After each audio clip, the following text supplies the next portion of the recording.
Anton LaVey, the founder of the Church of Satan, overtly stated that television was the major mainstream infiltration for the new satanic religion.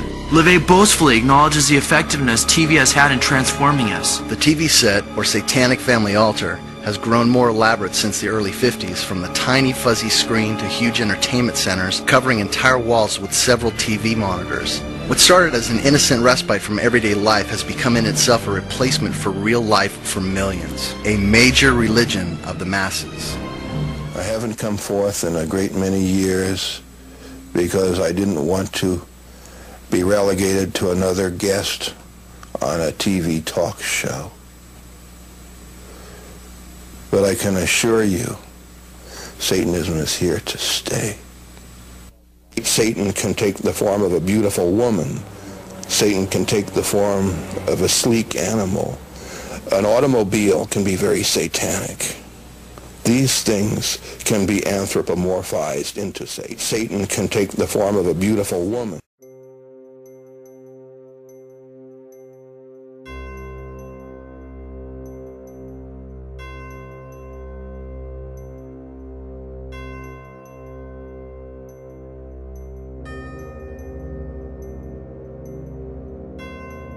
The Dog Star Sirius is said to be at least one of the origins of the Masonic pentagram, which leads us, by far, to the most controversial element in the design for Washington, D.C.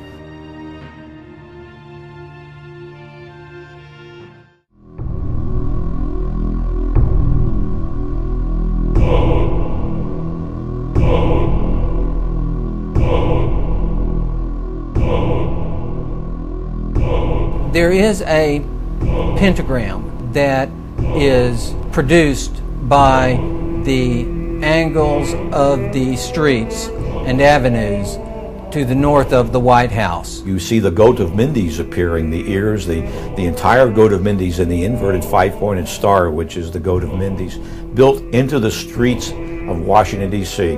No one could have that happen accidentally. I've heard sillier things, but not much. No, there are no satanic plans in the street plans of Washington, D.C. The presence of a pentagram in the street layout of Washington, D.C. is said to represent the darkest influence of Masonry in America's capital, and is the driving force behind images such as this one, which suggests that all the other buildings and monuments are of satanic origin. As many are aware, the presence of the pentagram is greatly disputed.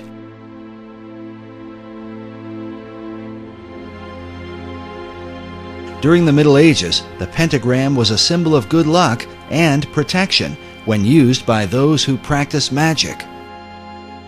And one of the things they came upon was the idea that if there were such things as demons and spirits, then they should be able to summon them, either just to observe them to prove that they existed, or to control them to whatever purpose they might want to. These people were, I suggest, an early form of experimental scientists as much as they were magicians. They were just trying to see what would happen. And one of the things I decided to do is, if they were going to call up a spirit or a demon in a specific place, they'd draw a circle, and then they would put pentagrams at the corners as a warding sign to protect them from whatever danger that demon might pose to them. The inverted pentagram is seen as a highly satanic symbol. Meanwhile, placing a goat's head in the center of it is most often blamed on 19th century French occultist Eliphas Levi, who arbitrarily decided to say that the pentagram, one point up was a positive good luck, good fortune symbol, and one point down was a negative evil symbol. He provided no citations as to where he got that idea from, and there was nothing historically documented prior to him to suggest that anyone ever thought that was the case. This is an important issue because Eliphas Levi was arguably the most influential occultist of the 19th and 20th centuries. He was probably the most powerful sorcerer of the 19th century. His writings inspired every major occult leader, including Madame H.P. Blavatsky, Aleister Crowley, Manly P. Hall, and Albert Pike. Yes, indeed, Pike does quote Levi in his writings. Levi's concept of the pentagram was most likely the influence of the 15th century German alchemist Heinrich Cornelius Agrippa. Agrippa is a well-known figure in occult circles and is even mentioned in Mary Shelley's Frankenstein, as well as J.K. Rowling's Harry Potter and the Sorcerer's Stone. Agrippa published his books on occult philosophy around 1509. Today, his collection is called the Foundation Book of Western Occultism. In this book, he features an inverted pentagram and calls it the Pentagram of Pythagoras. According to Pythagoras, the inverted pentagram symbolized the 5 chambers of Tartarus, one of the Greek words for hell. But the Pythagoreans believed descending into this underworld led one to a path of higher wisdom. Hence the symbolism of Dante's Inferno, in which Dante descends into hell so that he can later enter into paradise. The Pythagoreans also believed that from this 5-chambered Tartarus came the world's demon, or evil spirit. The German-based Illuminati, with their Pythagorean passion, would have certainly been familiar with this belief, as would the rest of the revolutionary occultists in France, who could very well have influenced Pierre L'Enfant and Thomas Jefferson. First, we must address the main issue, raised by every researcher.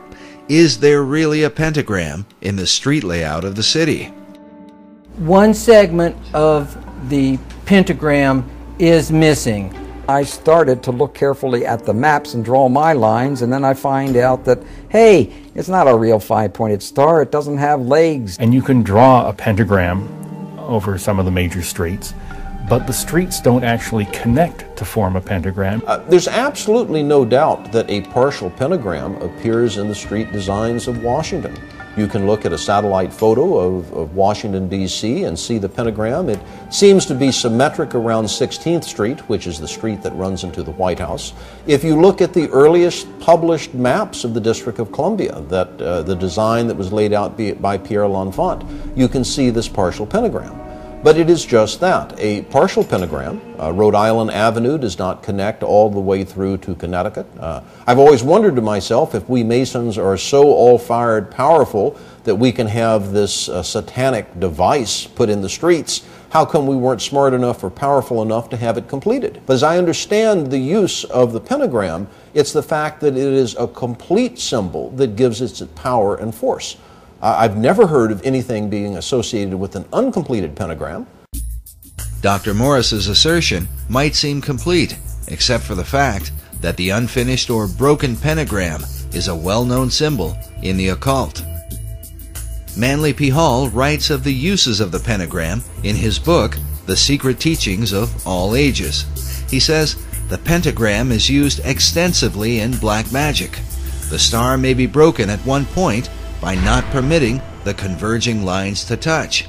It may be inverted by having 1 point down and 2 up. When used in black magic, the pentagram is called the sign of the cloven hoof, or the footprint of the devil. Of course, Hall wrote these things in the early part of the 20th century. But is there a record of a partial pentagram found during the Revolutionary era? The answer is yes. In fact, it is a record that shows up during the same time that the street design for Washington, D.C. was being laid out by Pierre L'Enfant, and is mentioned in the play Faust by Johann Wolfgang von Goethe. Goethe published the first edition of Faust in 1790, in which he mentions a partial pentagram in the dialogue between Faust and Mephistopheles, the devil whom he has conjured. Mephistopheles says, "Let me go up. I cannot go away. A little hindrance bids me stay." To which Faust replies, "The pentagram? That's in your way? You son of hell, explain to me, if that stays you, how came you in today?" To which Mephistopheles says, "Observe it closely. It is not well made. One angle on the outer side of it is just a little open, as you see."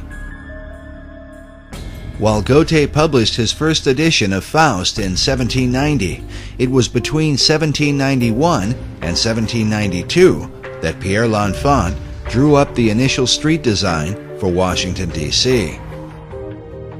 This might all be seen as a mere coincidence, if not for the fact that Johann Wolfgang von Goethe was not only a master mason, but also a famous member of the Bavarian Illuminati.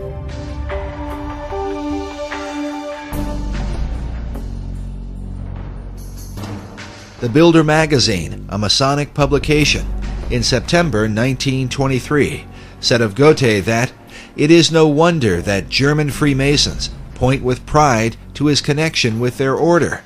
After he became a member in 1780, he accomplished no great work which did not ring in Masonic accord. He completed nothing which did not lead back to a Masonic origin. Meanwhile, Masonic author Michael Bagent writes that Goethe not only depicted a Faust figure, he was himself a Faust figure, an adjunct of his own personal Hermetic quest. But could Goethe's ideas of Hermetic philosophy have influenced the design for Washington, D.C.? And how might an unfinished pentagram reflect the Hermetic principle of as above, so below? Which brings us to what may be the most logical explanation for the unfinished pentagram in Washington, D.C., and one that seems to fit perfectly with the rest of the design for the city, a city which David Oveson calls a city of the stars. I have seen it suggested that the unfinished nature of the pentagram in Washington, D.C. bears a resemblance to the unfinished pentagram design that is seen in the motion of Venus. Of course, Venus has a lot of retrograde motion because it is between us and the Sun. And in relation to the other stars, Venus, of course, moves around a lot, but it in effect draws against the backdrop a nearly complete pentagram. The cycles of Venus rotating around the Sun happen over an 8-year period, during which Venus hits 5 points in the heavens, which form the outline of a pentagram. The female aspect of Venus is the celestial Virgin, which David Oveson argues was the chief inspiration for aligning Washington, D.C. with the stars. It would support his theory that there was an intentional astronomical relationship in the layout of the city. In fact, Oveson mentions this motion of Venus, relating it to the 5-petaled flower, many of which appear throughout Washington, D.C., which represent the path of Venus as shown in this drawing from a well-known book on astronomy from the 18th century. Now, what about the broken pentagram? Most astrologers plot the 8-year course of Venus in relation to the zodiac, and their diagrams look like this. But according to Theosophic author David Pratt, this is not entirely correct. He says that while Venus produces a 5-pointed star or pentagram, there is a slight irregularity. For the pentagram is not completely closed, there being a difference of 2 days at the top, which could mean that the broken pentagram of Venus might look something like this.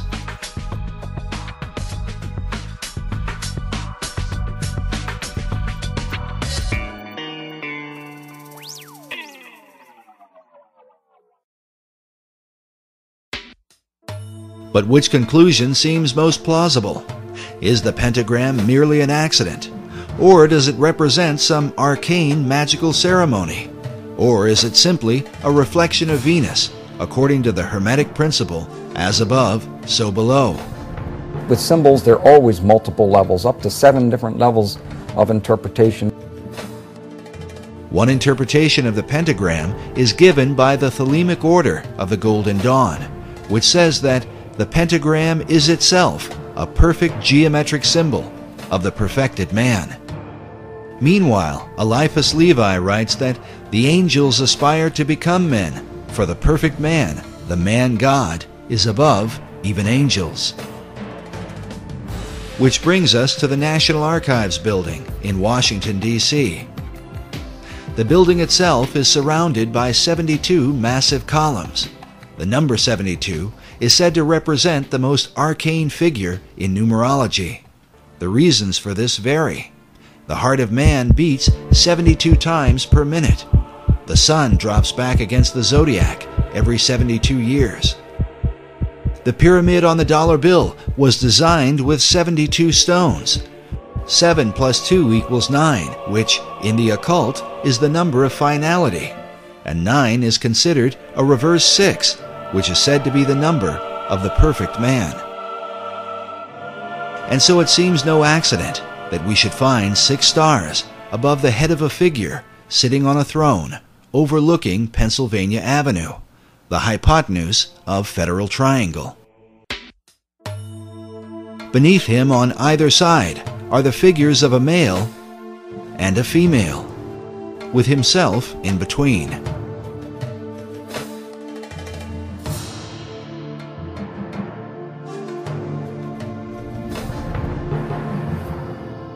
Manly Hall wrote about America's assignment with destiny, while FDR spoke of her rendezvous with destiny. Is it any wonder, then, that according to the National Archives, the figure on a throne overlooking Pennsylvania Avenue is named Destiny? Could this be a picture of the Masonic Christ? And how might he differ from the Christ of the Bible?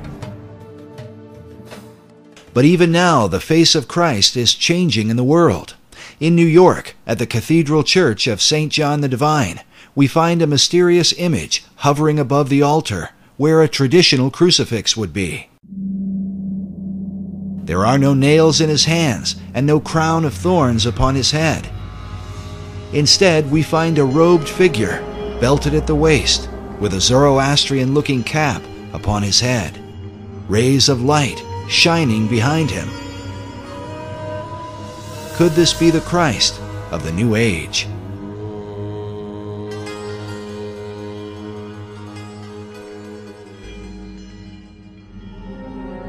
But even now there are those who believe such a figure is about to take his place on the world stage.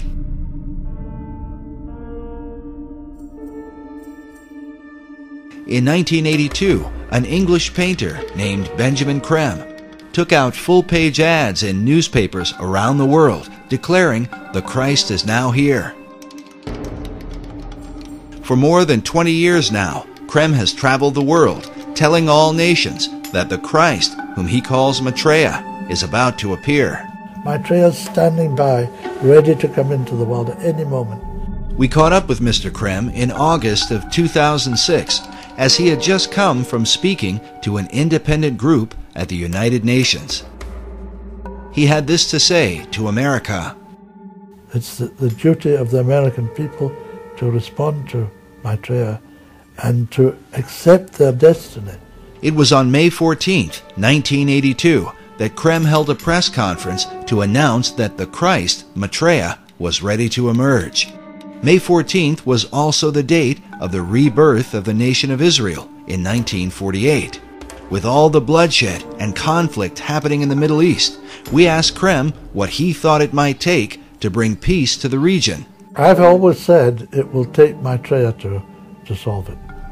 Prophecy teachers warn that the current roadmap to peace, followed by President Bush, is really a roadmap to Armageddon. Meanwhile, Creme says the solution is the universal Christ, which he claims is awaited by all religions. 2,600 years ago, Gautama Buddha made a prophecy. It's in one of the sutras. That at this time would come into the world another great teacher, a Buddha like himself, by name Maitreya, who by dint of his extraordinary spiritual stature would galvanize and inspire humanity to create a brilliant golden civilization based, as he put it, on righteousness and truth. Maitreya is the name of Maitreya Buddha. All the religions are awaiting him. The Muslims are awaiting a teacher they call, or a prophet they call the Imam Mahdi. The Hindus are awaiting the return of Krishna or Kalki Avatar. Buddhists are awaiting Maitreya Buddha. He is in fact the world teacher for this age, the age of Aquarius, which is beginning now. But how have Krem's teachings been received by Christians who are awaiting the return of Jesus Christ? Jesus Christ teaches very clearly. He said, I'm the way, the truth, and life. No one comes to the Father but through me. If we want to try to bring everything together and say, hey, we all worship the same God, well, then we're going to find ourselves offending the one true God. Many of them believe that what I'm talking about is what they call the Antichrist. Some even think I'm the Antichrist. Many of them think, if I'm not the Antichrist, I'm the leg man for the Antichrist. Krem is very significant to the New Age movement because he's kind of like the John the Baptist of the New Age movement. He even as John the Baptist was the voice crying in the wilderness that the Messiah had come, at Jesus' first coming, Krem believes that he's the one who's heralding his second coming. However, it's a New Age Christ. It's not the Jesus Christ of the Bible. And he comes in a way that the New Age Christ or the Antichrist is portrayed to come, not the way Jesus Christ is coming. You don't know what the Antichrist is. The Antichrist is not a man. It's an energy. It's an energy, destructive energy, deliberately released to break down the old order. It's in Revelations of St. John, if you know. The beast 666, the number of a man, is the Antichrist, Nero. The Emperor Nero, it was released through the Emperor Nero to bring about the dissolution of the Roman dispensation to prepare the way for Christendom. Oddly enough, Krem's teaching is very similar to a doctrine taught in the Christian community called preterism. Preterism comes from a Latin word that means past. In a nutshell, preterism teaches that the prophecies from the book of Revelation were fulfilled by 70 AD, a teaching many Christians reject. It's really a recipe for apostasy to set up the church for the Antichrist. While many prophecy teachers warn that the coming of an Antichrist is imminent, Benjamin Krem strongly disagrees. It has been, it has gone, it's done its destructive work and made possible for the Christ himself to return to the world. Could Benjamin Krem be right? Were all the prophecies concerning the Antichrist fulfilled in the past? And does the world now stand ready to receive the Masonic Christ of the new Aquarian age? And what can this mean for America? Even now, some believe that America's true destiny is to establish the kingdom of God on earth. Could they be right? Is this the key to understanding the secret architecture of Washington, D.C.?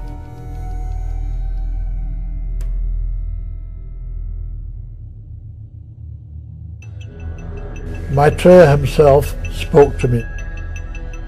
He said, I myself am coming, sooner than anyone thinks possible, and he will face humanity with a choice. Create justice in the world and build the most brilliant civilization this earth has ever seen, or perish utterly. That's the choice.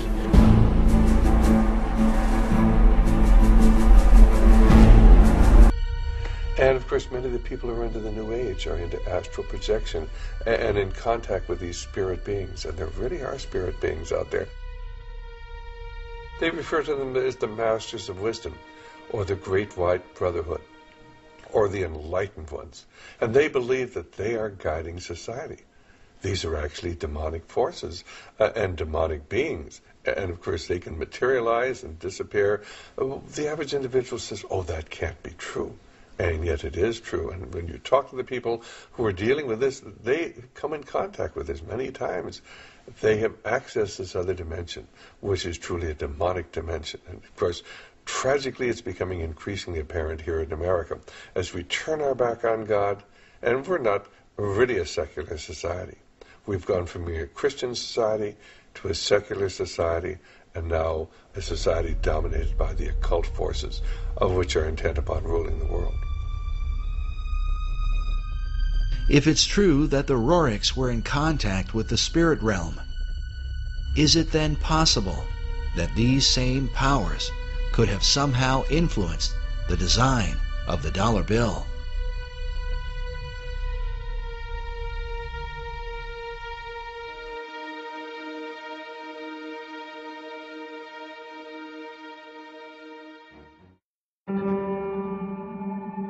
While the history surrounding FDR's administration is disturbing, there is said to be a darker level, and one that is openly satanic, in the design of the dollar bill. These allegations begin with a group founded in Bavaria in 1776, known as the Illuminati. The order was founded by a man named Adam Weishaupt, with the alleged purpose of perfecting society. The symbolism of the dollar bill, Adam Weishaupt, do you really think it has anything to do with the Illuminati, in your opinion? Is the Illuminati to be defined as Freemasons and Rosicrucians and other secret society members? If that's the case, then yes, I believe the symbol on the dollar bill, the truncated pyramid, is directly related to the Illuminati, because Rorik was the Illuminati. In the 18th century, the original order was thought to have a bloodthirsty agenda, and it was believed that they secretly worshiped Lucifer. George Washington warned about the Illuminati in his letters, while Thomas Jefferson and Benjamin Franklin were thought to be members of its inner circle. Which brings us to our next speaker. He claims to have been raised in a modern Illuminati family that dates back to the 1700s. He says that, as a child, he was made to practice black magic and witchcraft. His name is Doc Marquis. My family goes back into the Illuminati all the way back to 1789. Of course, we have no way of either confirming or denying Doc's claims, but it is worth noting that he has acted as an expert on the occult for law enforcement and the FBI. According to his publisher, in the past he has appeared on and consulted for Geraldo Rivera and Oprah Winfrey, and for shows like Hard Copy, Inside Edition, and Unsolved Mysteries. Doc has been a Christian since 1979, but he says that part of his upbringing in a family that worshiped Lucifer was to be taught about the secret Illuminati symbols of the dollar bill, and that understanding them begins with the Rothschild dynasty. Meyer Amschel Rothschild had made a very interesting and profound statement. He said, "Allow me to control and issue the money of a nation, and I care not who writes its laws." And he was right. Meyer Amschel Rothschild is called the founding father of international finance. In 2005, Forbes magazine ranked him 7th on their list of the 20 most influential businessmen of all time. All this happened back in 1776, and this was during May 1st and shortly thereafter.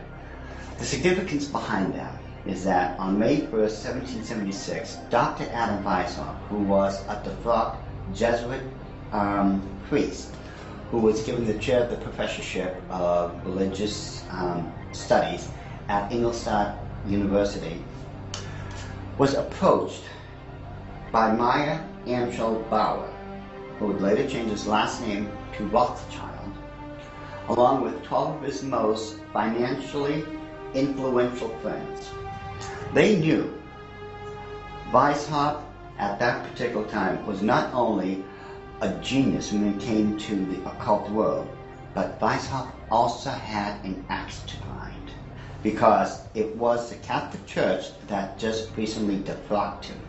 He was no longer a Jesuit priest, and he was going to send a message to them, to the monarchies of Europe, and to all other people who would try to have their will over his. What Rothschild and Weishaupt came up with was a plan to destroy the old world system of government through monarchies and the church, and to set up a new world order in its place. This is said to be the great plan of all the secret societies. So what happened? Maya Angelou Bauer approached Weishaupt and basically told him, we know you've got the occult knowledge and genius to put it all together. We've got the money. You do it, we'll back it. Just to paraphrase what really happened. So in 1773, Weishaupt started creating what had never been created before. The idea of Illuminism had always been around, ever since the days of Babylon, with the co-founders of being that Nimrod and Semiramis. But no one had ever been able to actualize it. However, May 1st, 1776, the Order of the Illuminati had become a reality under the auspices of Dr. Adam Weishaupt. Now, like other nations, orders, countries and such, they have their two great seals. The Order of the Illuminati does. Those two seals can be found on the back of a $1 bill. People mistake those to be the two great seals of the United States of America. They are not. Those are the two seals of the Order of the Illuminati. And I'm going to explain it to you. In order to understand the seal itself, we have to first take a look at every single thing that composites it. We look at the first part of it on our left, which would be the truncated pyramid one. Above it is a 13-letter Latin expression that says Annuit Corruptus. And directly underneath the base of the pyramid is a 3-word Latin expression, which is Novus Ordo Seclorum. If you were to look up the word, let's say, work, in the English dictionary, you're going to find at least 50 different meanings for it. It is the same thing in Latin. Different words have different meanings. They have more than one meaning. The word seclorum, one of the definitive meanings is secular. Something that is secular is of the world. So it is proper, very proper, to translate the bottom as New World Order, the Novus Ordo Seclorum. The whole of it is saying, announcing the birth of a new world order. This would be Dr. Adam Weishaupt himself, the very first head of the Order of the Illuminati. It was Weishaupt who had himself come up with a 7-part plan to create what he called the Novus Ordo Seclorum, or the New World Order. This is the person responsible for it. The interesting thing about the front of the dollar bill is that there are 4 huge ones. There is one in every single corner. Now if we look at every single one of them, they each have an oval around it, except for the top right-hand one. Now if we look at this blow-up version of it, you will find there's no oval. This is a shield that is surrounding the one. Now, the reason there was a shield here is because this is very similar to the original shield that was given to the Rothschild family when Baron Maya Angelou Rothschild had become knighted in England and received the lordship. If we look across the top of this shield, all the way to the left-hand side, it drops down and forms a crescent moon. It's a crescent moon because it represents the female goddess in the occult world. At the bottom of that shield, of that lunar moon, you will see the owl. And it's very obvious. Once you take a good look at that part of the crescent moon, and it is the same Illuminati owl that is being worshipped at the Bohemian Grove in California by those members of the Bohemian Grove, where presidents, premiers, kings and queens and heads of nations throughout this world have met. You can tell just by looking at this photo, that is a 40-foot owl. It is made out of oak, and that the worshippers are surrounding that fire pit around that altar, which is easily reflected in the lake around them. This is definitely the owl of the Illuminati. The rituals performed at the Bohemian Grove are occult and idolatrous. One of them, called the cremation of care, is supposed to be a mock human sacrifice, though some suggest that real killings take place. When President Nixon was there, he commented about the extreme homosexual environment at this all-male boys' club. Among other powerful American leaders who have been spotted at the Grove are Ronald Reagan, Dwight Eisenhower, Jimmy Carter, Newt Gingrich, and George Bush Jr. and Sr. Now, when we take a look at the O, it is actually, occultically speaking, the shape of the Ouroboros, the snake that's going around in a circle, devouring itself. This O is actually the eye in this lady's face that they want to look at. This is the O. Now, what's in the center of this O? You take a good look. It is the exact same owl of the Illuminati that we saw on the back of the $1 bill. So the question then becomes, who owns L'Oreal?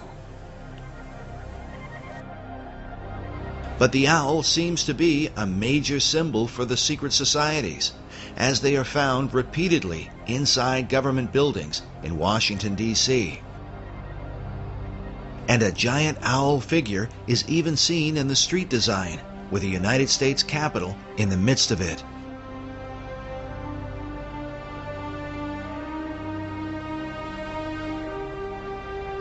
Now the Druids from the Gaelic means, Druid means men of oak. These people worshipped creation among other things, but their sacred symbol was the owl because the ancient god of magic and of the hunt was Pallas Athena. Her bird was the owl, and that owl represented wisdom. It always has. Pallas Athena was also the goddess figure who was said to inspire Sir Francis Bacon. But now look at this owl seal at the Bohemian Grove, where it says, "Weaving spiders come not here." While the line is taken from Shakespeare's Midsummer Night's Dream, could this also be a veiled reference to what seems like a spiderweb design that forms the background of the dollar bill? Are there additional secrets hidden there? Now, I'm sure you've heard of a Rorschach smear, or the Rorschach ink blot test as created by Dr. Rorschach himself. You see the ink in the forefront and everything else is in the background. This way your subconscious mind is supposed to pick up on what's on the foreground, and you're supposed to be able to tell what you are subconsciously seeing. Notice how it's very busy.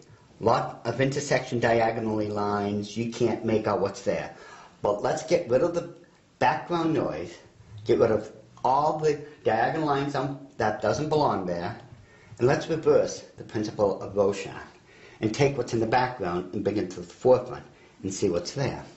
Because once we do that, we find out it's quite obvious that there is another Illuminati owl, and that it is perched on something that looks like an arrow. That is what they don't want you to see. Once you see this owl here and compare it to the other one on the left-hand side of it, it becomes very obvious that this is an owl. You can now begin to distinguish beyond all that busy signals and such that they don't want you to look through.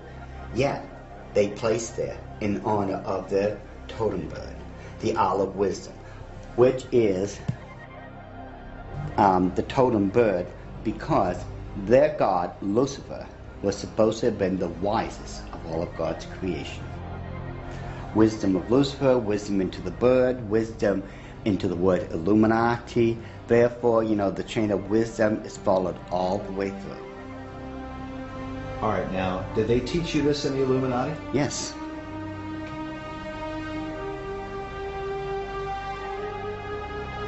forward. I want you to understand that the first symbol is known as a pentalpha, from the Greek word for five, pente. It is a five-pointed star. Now this next one is a pentacle. Now it looks similar, but I want you to notice how it is interwoven. It runs through and in between itself. Now this next symbol is what's known as the Star of David, the Mogan David, the Jewish Star, the Seal of Solomon. There's numbers for it. This is the symbol for the nation of Israel. Now, when you take a look at it very carefully, you will notice that it is two equilateral triangles that are interwoven. This shows the union of God with man. However, when you look at the next one, it's similar to it. It's known as a hexagon. This is when you take two equilateral triangles, place one on top of another. Symbolically speaking, you're placing man above God. Now, this next symbol is the foulest, the most evil of all symbols in the occult world. There is nothing that can even come close. It is known as the hexagram. It is the six-pointed star with a circle surrounding it. It is this symbol that must be used during high ceremonial magic or high ceremonial witchcraft when you are summoning up demons to this plane of existence. The use of the hexagram is said by Doc to be very symbolic and seems to represent the occult concept of a Christ figure, just as the Maitreya was for Nicholas Roerich and Henry Wallace. But what Christ do they mean?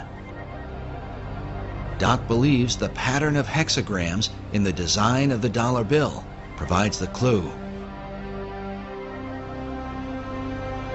If we take a look at the 13 stars directly above the head of the eagle and connect the dots, you will see where the very first hexagram is located.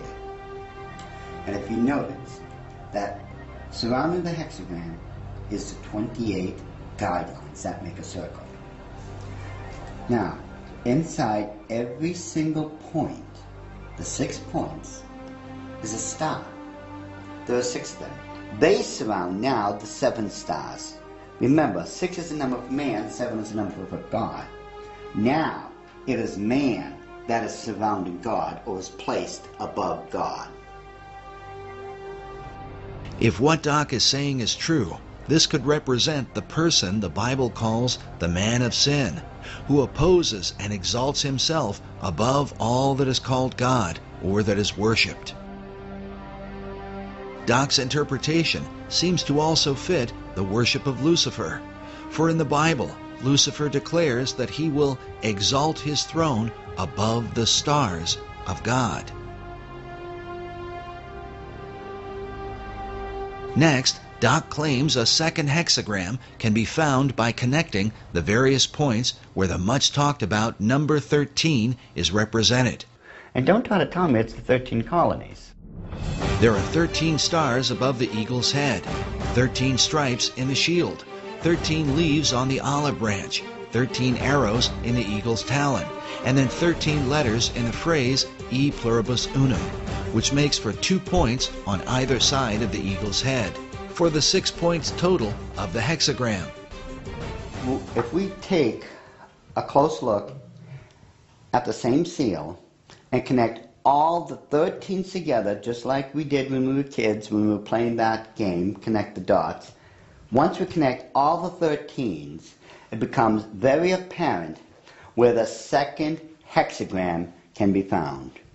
And this one, which is very obvious, already comes with a circle around it.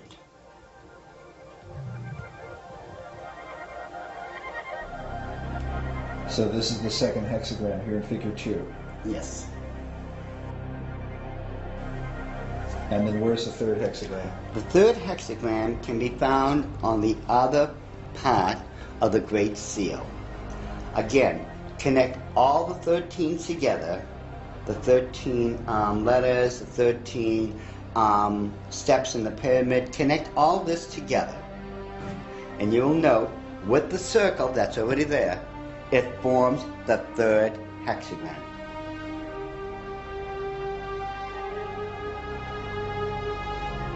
In other words, a 6, a 6, and a 6. A 6, 6, 6.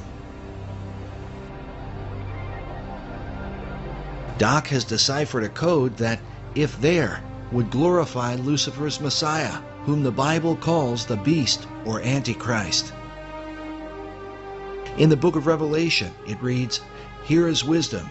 Let him that hath understanding count the number of the beast, for it is the number of a man, and his number is 666." Could there really be 3 six-pointed hexagrams on the dollar bill? Once we start at the base of the pyramid, which is the foundation of all things, and follow the design of the hexagram itself, you're going to find out something very startling. We go from the M and follow the symbol all the way up to the A. The A cuts directly underneath the eye of Lucifer all the way to the S. The S connects all the way down. It goes in between the V and the I and connects all the way to the O. And following the symbol, the O connects up and over along the symbol of the hexagram to the word N. In perfect sequence, it's M-A-S-O-N, Mason.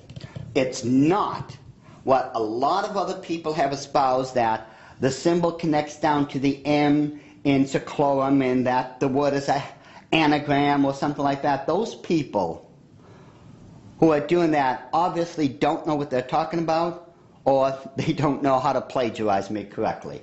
Because the order of the Illuminati have stated and always will state, this is perfectly spelled out to be M-A-S-O-N,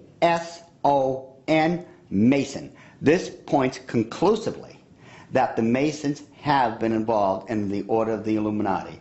This was back during the Council of Wilhelmsbad, which would have been July 16, 1782.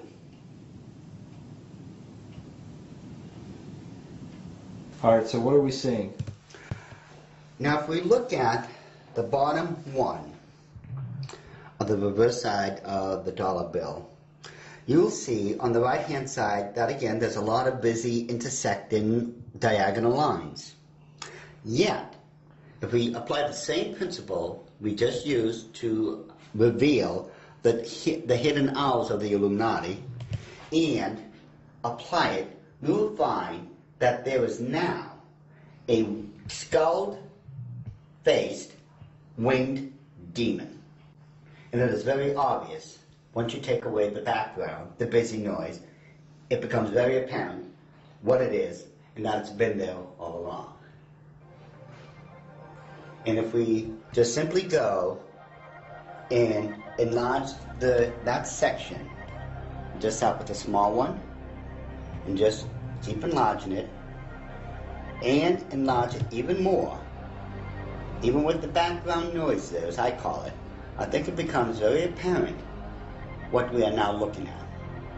That it is still a skull-faced winged demon. And it is these demons that are protecting and blessing the 2 great seals of the Order of the Illuminati. And it would make perfect sense that it had to be demons used to protect these seals, since I am convinced it was those same demons that handed them over to Thomas Jefferson when they first created them. I am convinced, beyond all doubt, that that indeed was a demon sent up from the bowels of hell, probably under the direct orders of Lucifer himself.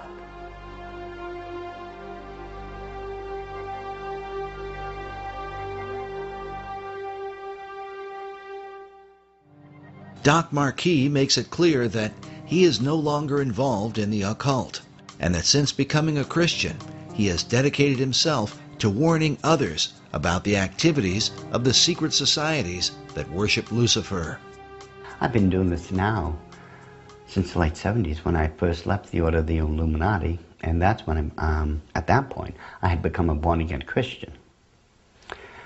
At that time, I realized what I had been doing all along. Maybe in my own way of trying to make up for what I had done, and I've done a lot of heinous things in this life, I begin to wonder if I'm not trying to make up or atone for some of those things I had done. And I know in my heart of hearts that as a born-again child of the King, my sins have already been bought and paid for. But still, there's just that part of me that still feels so guilty about everything I've done. So it could be in my own way, and I'm somewhat convinced that in my own way, I'm still trying to make up for all those crimes I was guilty of when I was in the Illuminati. Doc makes it clear that he believes demonic forces were behind the design of the dollar bill and are working through secret societies. One of them is the Order of the Eastern Star, the female chapter of Freemasonry, whose icon is an inverted pentagram, a symbol associated with the satanic goat of Mendes. Ed Decker told us a story about a woman he once counseled who was involved in this society. I got a call one day after I had published a book on it, and a little book called The Question of Freemasonry. And in that book, I had, on one page, is the actual goat of Mendes. The goat of Mendes is a very significant symbol, since it was designed by 19th century French magician Eliphas Levi, without question the most influential occultist of the last 200 years. In his books, Levi glorified Lucifer and Satan, and his writings were quoted extensively by every major occult leader, including Albert Pike, Madame H.P. Blavatsky, and Manly P. Hall. Now listen carefully to Ed Decker's story. I got a call from someplace back in Pennsylvania, New Jersey, and this is years ago. And a lady called me up and she said, "I want to talk to you." She said, "I received a copy of your book. I am the head of the Eastern Star for my state." And she said, "Every time I go to another area of the state to do the induction of the leadership of the local chapters of the Eastern Star, I have these bad dreams, and it's like this demon comes in and attacks me in my bedroom, and it's this evil, evil thing. And it was beginning to bother me, and someone mentioned to me that, you know, the Masons and the stuff that they do isn't really godly. You might want to study it a little bit." She said, so she told me that she went to a Christian bookstore and asked them if they had anything on the Eastern Star or Freemasonry. And the lady said, "You know, in the mail, I had just gotten this booklet. It's called The Question of Freemasonry by this guy, Ed Decker." And she said, "I opened the book, I opened it up to the page, it just opened to the page that you have the goat of Mendes on there, and I looked at that, and that's the demon that's been coming into my room and attacking me when I'm going around the state and doing the inductions of the ladies of the Eastern Star." She said, "I ran down 3 blocks to my husband's office, left my car right in the parking lot of the Christian bookstore, ran down there, got my husband out of his, I think he was an insurance agent or something, and said, 'Look at this.' They left there, went home, read the book, got on their knees, confessed it as sin, renounced it, and had that thing taken off their back. And from that time on, all that heaviness left her. When it went away, it just moved off her entire spirit. It was a spirit of darkness and evil. And it was the goat of Mendes, the same thing that's on the Medal of Honor, the same thing that's built into the Capitol and the Mall and the White House, built in there. It's the same evil spirit."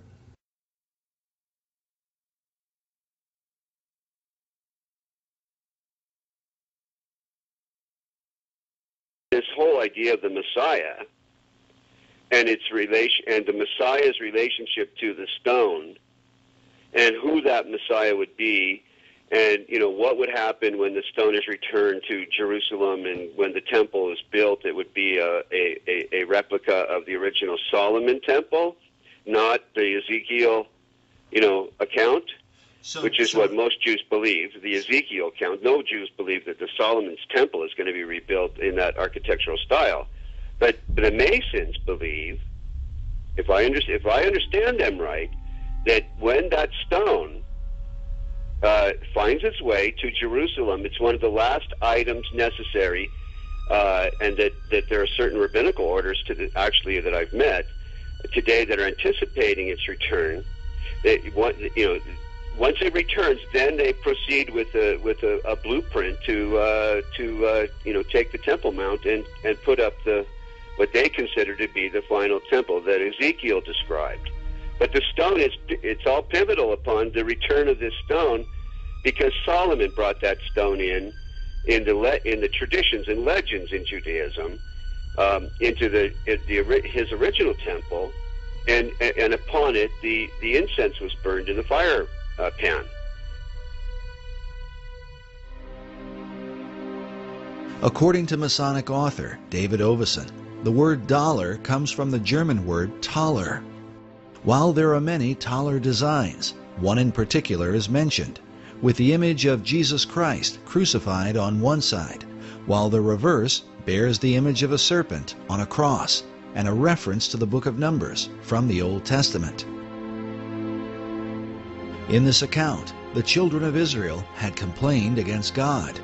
The scripture says, "And the Lord sent fiery serpents among the people, and they bit the people, and much of the people of Israel died."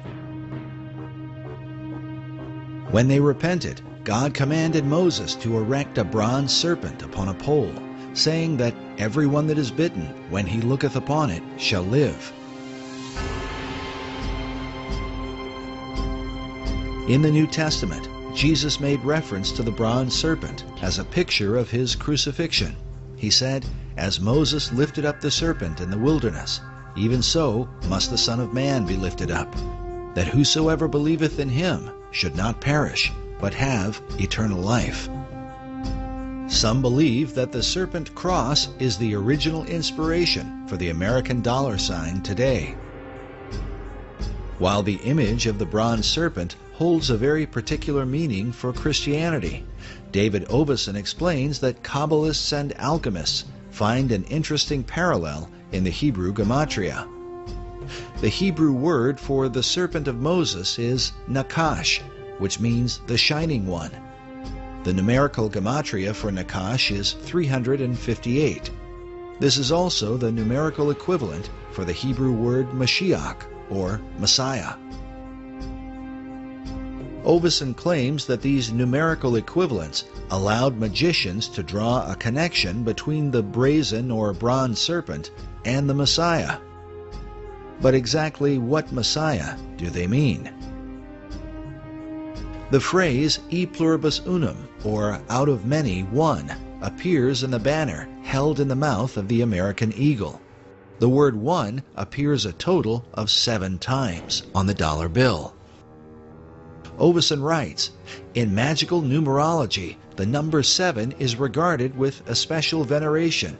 Certain texts that deal with the meanings of numbers insist that 7 stands for the complete temple." The temple he refers to is the ancient temple of God, built by King Solomon in the city of Jerusalem. Oveson goes on to say that the concept of a complete temple is symbolized by the unfinished pyramid of the Great Seal, where the symbol of a Messiah figure is also shown with the all-seeing eye, representing the capstone that will one day complete the pyramid. In other words, when the Messiah emerges, then will the temple be complete. But just who this Messiah will be is the subject of intense debate, and the clues to his identity are said to be related to the temple itself. The site of Solomon's original temple at the Temple Mount in Jerusalem is still considered a sacred and holy place. Buildings are sacred in religions. Religious buildings are sacred. So Solomon's temple is sacred. The Knights Templar were specifically named in reference to this ancient site. They were known as the Poor Knights of Christ and of the Temple of Solomon. The Knights Templar lived on the Temple Mount. Today, the Temple Mount has on it the Dome of the Rock and Al-Aqsa Mosque. The Knights Templar had their headquarters in Al-Aqsa Mosque when they were there. So the association between this arcane direction and tradition in Europe with the Knights Templar and the temple of the Temple Mount is direct. The sacred nature of the temple was handed down from the Templars to the Freemasons, who are said to have originated from the ancient Knights. Masonic philosopher Albert Pike wrote that every Masonic lodge is a temple of religion. Another Masonic philosopher, Albert Mackey, wrote that of all the objects which constitute the Masonic science of symbolism, the most important, the most cherished by the Mason, and by far the most significant, is the Temple of Jerusalem. The spiritualizing of the temple is the first, the most prominent, and the most pervading of all the symbols of Freemasonry. Take from Freemasonry its dependence on the temple, and the system itself would at once decay and die. According to David Oveson, who is himself a Freemason, the dream of a rebuilt temple in Jerusalem is the true symbolism of the unfinished pyramid on the back of the dollar bill. But is it merely a coincidence that these symbols would end up on the foundation of America's currency? Is there a further connection with Solomon's Temple and the mysterious Knights Templar? The Templars were there on the Mount. They lived on the Mount. So they were living a dream. And the dream is the same dream Christopher Columbus had and wrote about extensively in returning to Jerusalem with the gold from the Americas to build the temple. Was this the true purpose of Columbus's voyage? To finance the rebuilding of Solomon's Temple? And was this desire handed down from the Templars to Columbus to modern Masonry? As we have shown before, the ships of Columbus sailed with a red cross on a white background, the symbol of the Knights Templar. But despite the interest of Templars and Freemasons, the original temple begins with the Jewish people. The temple was critical to Judaism. It was the heart of Judaism. The first Jewish temple, built by King Solomon, was destroyed by the Babylonians in 587 BC. The temple became a necessity for the existence of Judaism. So when it was destroyed, the longing for another temple in the Babylonian exile was, primary. The foundation for a second temple was laid by Zerubbabel when the first Jews returned from their captivity in ancient Babylon. First thing, when Jews are able to return, they build a temple. There's Zerubbabel and Ezra and Nehemiah come together. There's a temple built. It's added onto over the centuries until you end up with Herod's temple. This second temple was in existence during the time of Christ and the apostles. But it would also be destroyed, a terrible event that Jesus himself had prophesied. The scripture says that the disciples came to show Jesus the buildings of the temple, and Jesus said unto them, See ye not all of these things? Verily I say unto you, there shall not be left here one stone upon another that shall not be thrown down. And when you shall see Jerusalem compassed with armies, then know that its desolation is nigh. And so it came to pass that the second temple was destroyed with the fall of Jerusalem in 70 AD. Yet in the aftermath of its terrible destruction would emerge the dream for a third temple, and what some believe will be the final temple of all time. This arcane connection to Freemasonry has its roots in the longing for the temple. the longing for the final temple, for the ultimate temple where Hagoyim, where non-Jews pray with Jews, as the old books, the last old books of the Old Testament predict will happen. When does that temple get built? The idea of a final temple is shared both by Jewish leaders and the Freemasons. Yet the two groups disagree on exactly what the final temple would be. There is a common history here and a common longing. They'll never end up with the same temple. Jewish wishes for the final temple really don't resemble what Masons want to have built on the Temple Mount, which is a replica of Solomon's temple. With their mysterious rituals and secret practices, the Masons are often accused of intoxicating the world, making it drunk with ideas of a new age and a new world order, all of which are engineered toward the fulfillment of the new Atlantis envisioned by Sir Francis Bacon. Could it be that this is what lies behind the concept of a third and final temple? It, to me, makes perfect sense that the new Atlantis, as understood in the Baconian tradition, involves the final temple, the spiritual headquarters, if you will, of the new Atlantis. The idea of that temple is central to Freemasonry, the Knights Templar, and of this there is no doubt. They've all expressed it. All these arcane societies have let it be known that this is really ultimately a central goal. They seem to all gravitate toward there being a temple, a need for a temple, except Orthodox Muslims who say, no, we're the last religion. These buildings are fine, thank you very much. Become a Muslim and you can pray in them and hang out on the Temple Mount, which is not going to happen. So that leads to a pretty ugly likelihood. If people who want a temple get their way, there's going to be a bloodbath there. Also, I believe it's spiritual because Satan has always desired God's place. That's why in Masonry you have Jebulon right there on the altar, Baal, the ruler of demons, in the Masonic altar. And Masons are generally, obviously, being deceived.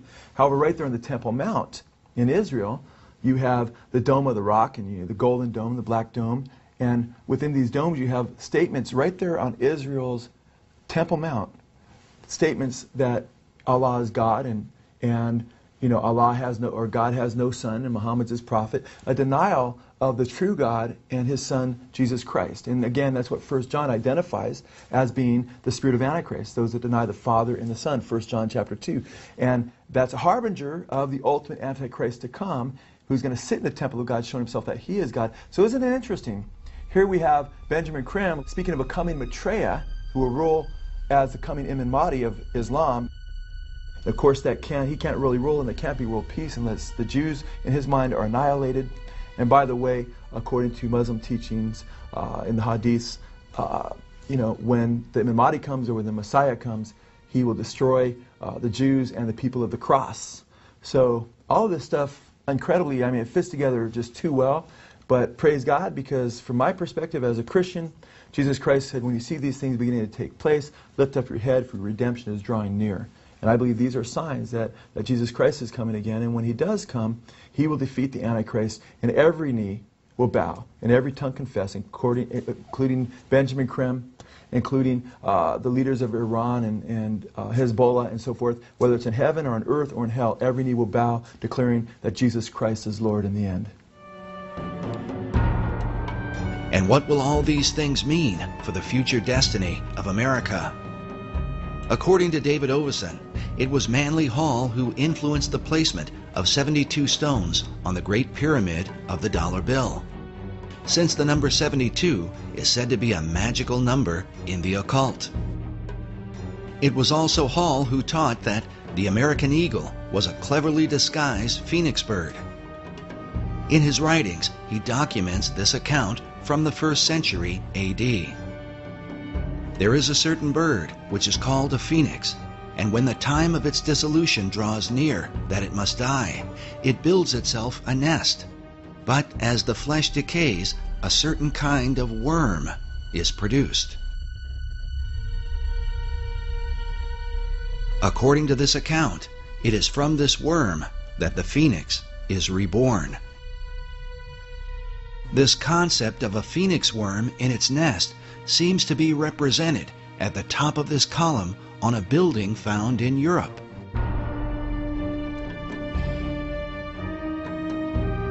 But in Washington, D.C., up at the tops of the 72 columns of the National Archives building, we find nearly identical carvings, all perched beneath the throne of destiny itself. Could this somehow be a veiled reference to the secret destiny of America? Watching the strength of the American dollar decline, we consider America's founder, George Washington. Around his image on the face of the dollar is said to be an omega symbol, signifying the end. But what end? Many researchers have come to believe that the plan of these Luciferian societies is that, like the phoenix of old, the America that we know will ultimately be destroyed, and that from her ashes will be born a new world order.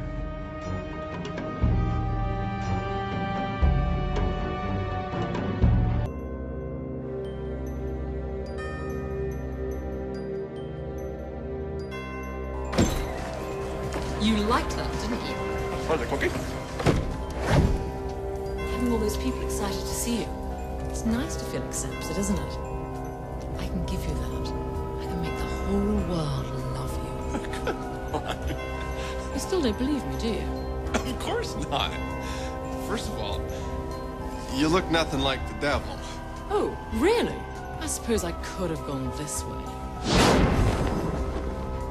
Ah! But it's so trick or treat. It's true! You really are the devil! Oh, come on, baby. Come and sit down.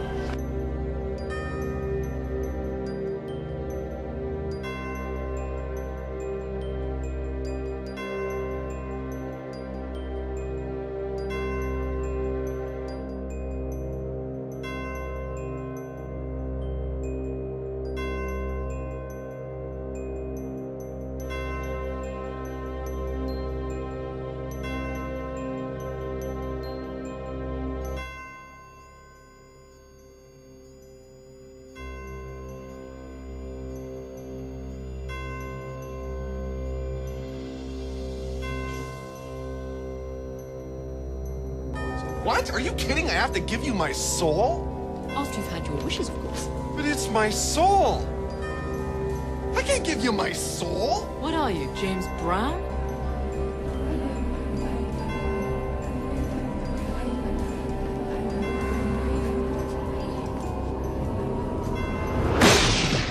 Great. Now, before you start wishing, you'll be needing this. If for any reason your wish isn't going the way you hoped, just take out your pager, hit 666, and it'll bring you right back to me. Why wouldn't it go the way that I'd hoped? Too scared to stand up for something. They scared to lose their house. Or they scared to lose their record deal.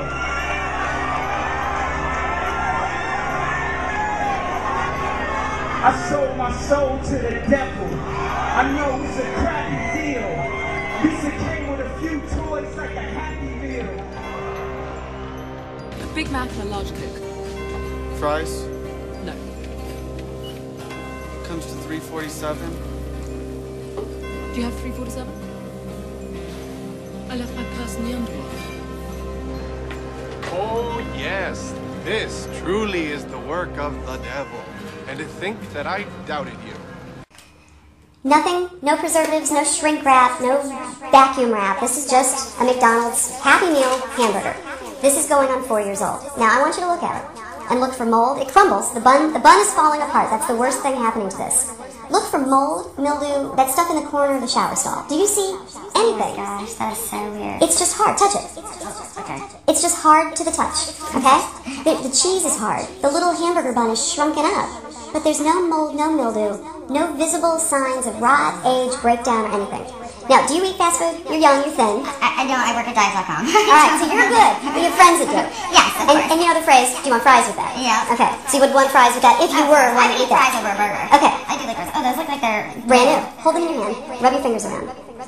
Salty, greasy, oily to the touch. 4-year-old French fries.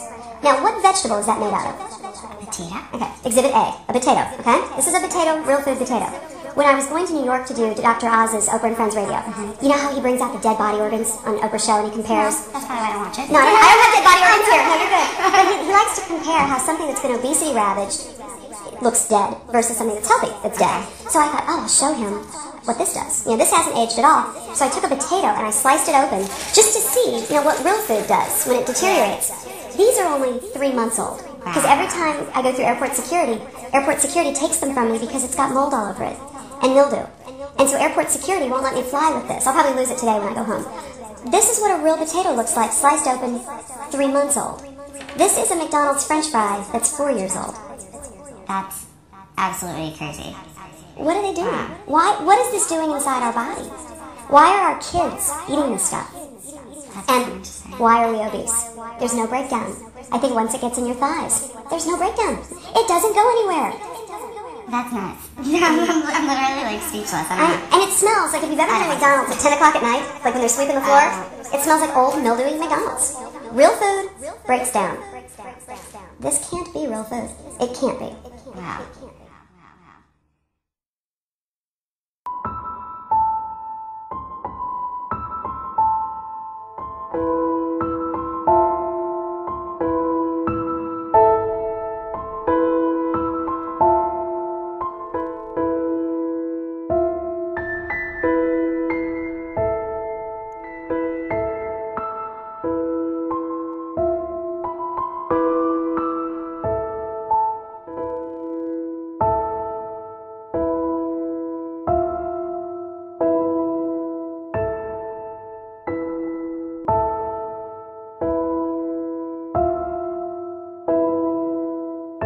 Frighteningly, Satan's doctrines are taking root because people are not guarding themselves or their children against the schemes of the devil. Wicked. LeVay tells us how late in the game it is with our kids. He says, there's no need for pacts with the devil anymore. These kids are already aligned with satanic forces. All kinds of people are witches. There are lawyers, doctors, nurses, school teachers, every walk of life. Crowley, himself a homosexual and pedophile, outlined that the New Age movement was designed to draw people into these lifestyles to harden their hearts against God. His goal was to deceive the people and sell them Satan's lie. That sin didn't bring the suffering and pain the Bible describes, but that it brought freedom and liberation. So the thing worked for everybody of every sex. She was doing it to turn on both the woman and the man. It was so free. It was so free. Nudity for Marilyn Monroe always represented a certain form of freedom. One should credit her with a whole change in attitude in the pop culture related to nudity. Sexual freedom is something we feel is very important. As a necessary requisite of the Satanic Church. It's hard to understand if you hadn't lived before that time what a major impact that freedom of a point of view did to people's brains. You say, wait a minute. Then there are no rules here. We project the voice of freedom forward beyond ourselves to the youth of today and to the generations of tomorrow. And make no mistake about it, we will not stop until we have achieved our freedom. Do not stand in our way. The church, the state, hormones will decide my fate. The church, the state, hormones will decide my fate. The day is coming, we're going to like them, we're going to do them, we're going to take our freedom by any means necessary. I will do whatever I have to do to stay free. If it's a choice between me staying alive and free and somebody else not staying alive, I'm willing to make that choice too. We're young, we're grand, we're going to rule the world. I think it should be brought out that we not only condone but we encourage all types of what would be called sexual perversities and deviations, because we feel that in a few short years it'll be established that everyone is a sexual deviant, pervert, fetishist. We're happy to be here. We feel that historically we are part of this movement for liberation. All my life been attracted to younger boys. I love them. How do I make myself attractive to boys? We feel a person should be free to indulge in all of the so-called fetishes, all of the so-called aberrations that they would so desire. Through the decades, Hollywood has fueled the fires of this lie by peddling greater and greater waves of filth to numb our consciences. And like the frog in the proverbial pot, we are almost cooked. Parents, we need to guard our children now more than ever from these kidnappers of the mind and heart who smuggle death into their lives without remorse. Can we tell our parents? No! Even the one who claims to be the representative for Satan on this earth, Anton LaVey, proactively guards his son. When he was asked if he let his son watch TV, LaVey replied, no. He can when he's old enough, if he goes into it warned. Does a Satanist have more scruples than a Christian parent who follows the Bible, which is the best written book for parenting ever comprised? God tells us, so get rid of all the filth and evil in your lives, and humbly accept the message God has planted in your hearts. And remember, it is a message to obey, not just listen to. If you don't obey, you are only fooling yourself. Unfortunately, those who are entertained by spirits working through movie stars are being entertained directly by mediums. However, the Lord has set down specific, unchanging instructions for all of humanity. He warns against mediums, saying, as for the person who turns to mediums and to spiritists to play the harlot after them, I will also set my face against that person and will cut him off from among his people. God prohibits turning to mediums, not because he is a cosmic killjoy, but because he loves us and wants to protect us. Hollywood is nothing but a repository of lies. Mel Gibson says actors are all basically liars. Janine Garofalo says Hollywood is built on lies, conning the American public like politics. Director Brian De Palma says the camera lies all the time, 24 times per second. Marlon Brando explains how they are all liars. It makes me so sick. It's amazing, the people in the movie industry. The scriptures have foretold with amazing accuracy the growing rebellion against the faith that is culminating for the end times. Paul writes, the Spirit clearly says that in later times some will abandon the faith and follow deceiving spirits and things taught by demons.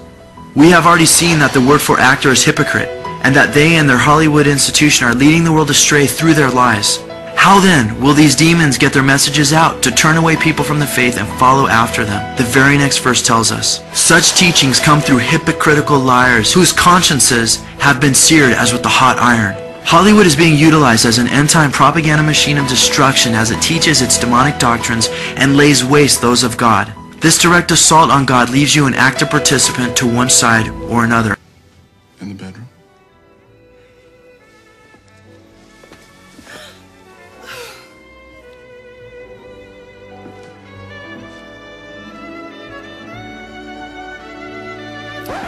What the hell is going on, Mary?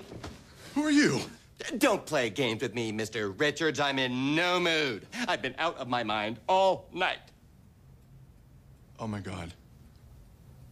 Hi. Who's your little friend? Maybe I should be running along. Wait. No, this is a mistake. I'm not gay. Oh, really? And I'm Tony Danza. Honestly, I swear it. I'm not. Well, then tell me, who was in the Broadway cast of The Pajama Game? Janice Page, John Raitt, Eddie Foy Jr. I assume you mean the original cast because there was a revival in 1973 that starred Hal Linden and Barbara McNair. I am gay! I rest my case. Wait, I can prove to you that I am not gay. Kiss me. Oh, this is just sad. You shut up, bitch! Please, Allison, let me kiss you. Remember the champagne? The corpuscles? All right, Elliot. Kiss me.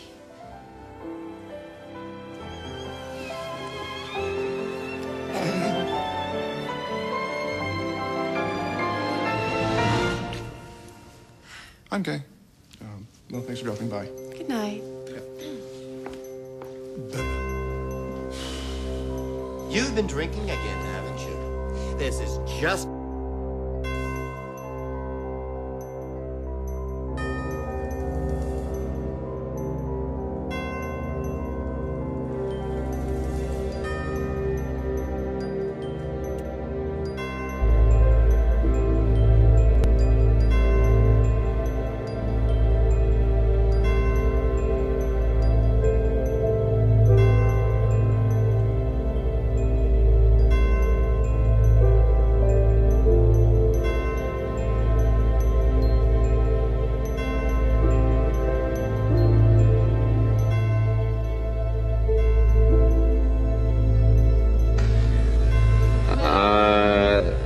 Would you like me to show them how the sign of the curse works? Sign of the completely curse? different. How does it go? No, not at you people out there in the audience, but this is the difference. Aim it toward Red China, would you? This is the sign of the horns. A curse sign, 2 fingers extended.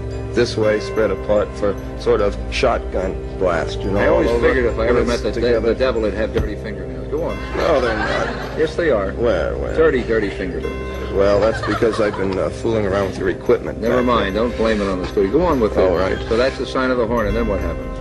Is that it? Well, there are other ones, too. Yeah, what are the other ones? The other ones, one of them's the pox sign. That's 3 fingers extended. A pox on you? A pox sign.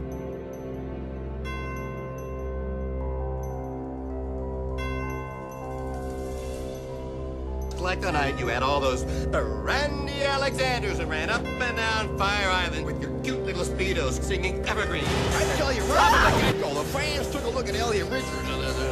A couple women fainted, a couple fellas, well, I'd rather not say, but they liked what they saw. Yeah, absolutely. He's a big fella and an imposing fella. He's enormous. He's listed at 7'6" in the program, and I say he's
returned to its rightful owner. Okay, boys, tonight's homework.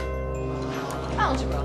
X to the nth plus y to the nth equals z to the nth. Well, you're never going to use that, are you? Imperialism and the First World War. What was done is done, I say. No point thinking about it now. German, French, Spanish. Ya, ya, oui, si, si. It's nonsense. Everyone speaks English anyway, and if they don't, they ought to. So, no homework tonight. But I want you to watch a lot of television, don't neglect your video games, and I'll see you in the morning. Shall we say 10? 10:30? No point getting up too early, is there?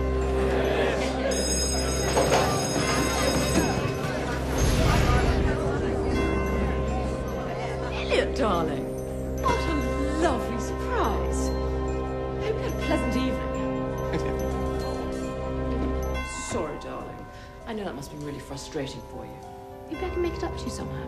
Oh, yeah, you've been a really big help so far. I know. I've been really naughty, haven't I? Maybe a good spanking's in order. Is that all you ever think about? Do you think everything is about sex? Oh, of course not. I mean, there's greed, gluttony, sloth, anger, vanity, envy.